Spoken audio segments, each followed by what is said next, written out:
Here I'm demonstrating one method of making a coil pot. There's several different methods. This is the one that I've chosen to use. First of all, I compress my clay against my work surface to get rid of air pockets. Then I pinch off some. I cover the rest with a damp cloth to keep it from drying out.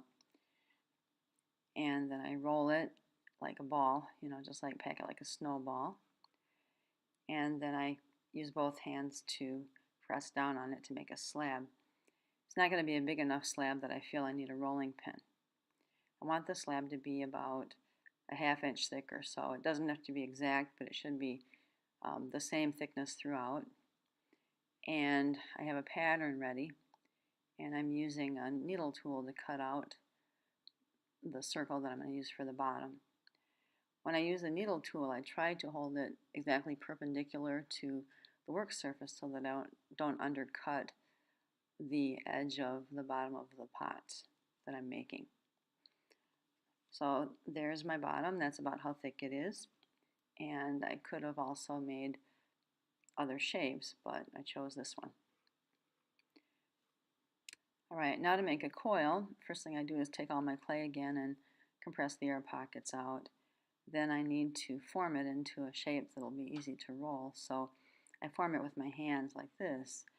And I want to keep it consistent size, but it's lumpy to start with.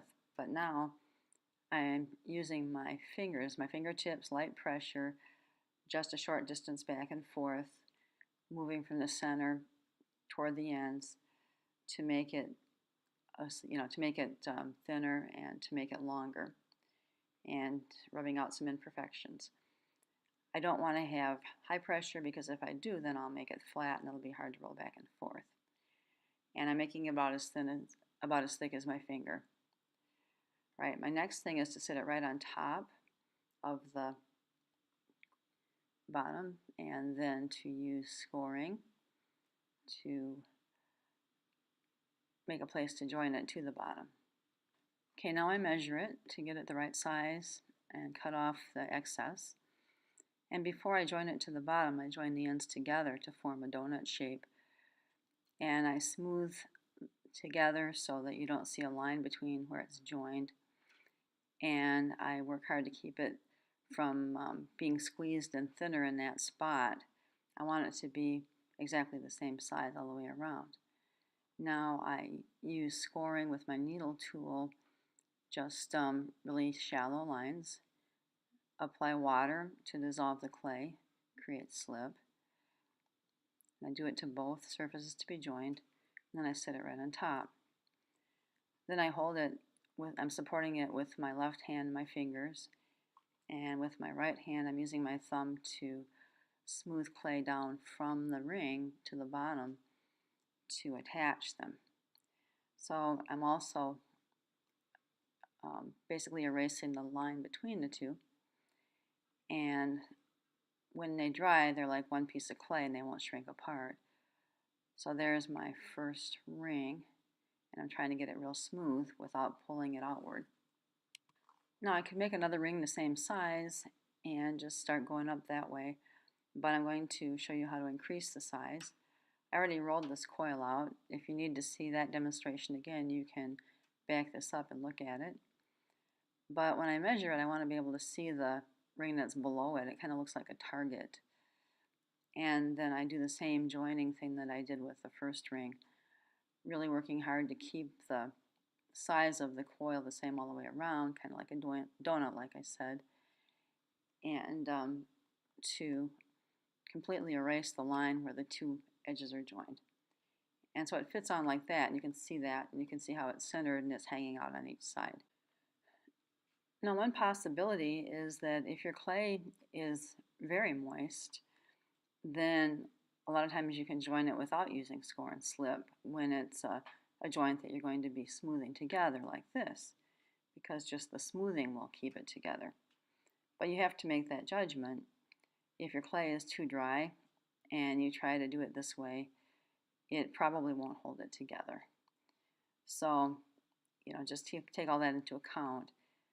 If I wanted to keep going outward, like making a big bowl, then I would add another ring on top, and you'd be able to see the two rings through it.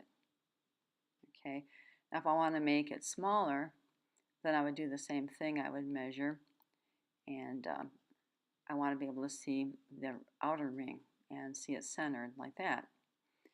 And when I smooth it together, I would be smoothing upwards instead of outward. Okay, now here's some variations on things you can do with coils. And for these, I'm going to make the coils a little bit lighter and thinner.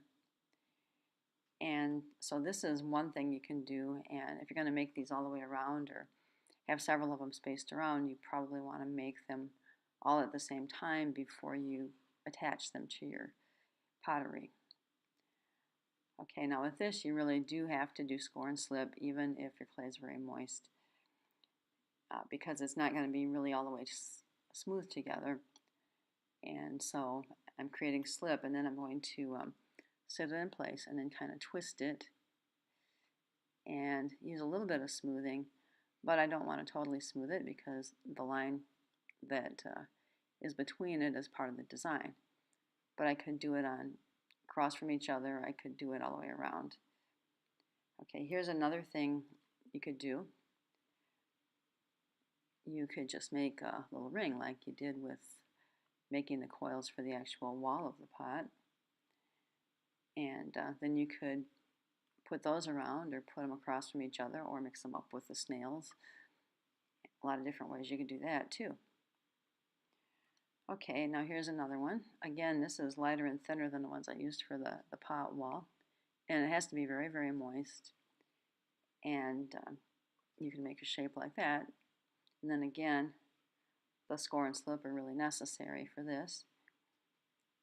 And so I just kind of twist it on there without really pushing down and deforming my shape. And do a little bit of smoothing if I have to, but again, the line is part of the design, so really I'm depending on the score and slip to actually join that together. So I purposely didn't make a finished project to show you. I just wanted to show you different possibilities, and you can sketch out your ideas first or you can just wing it. Either way could work. So I hope you have fun creating your coil pottery, and have a great day.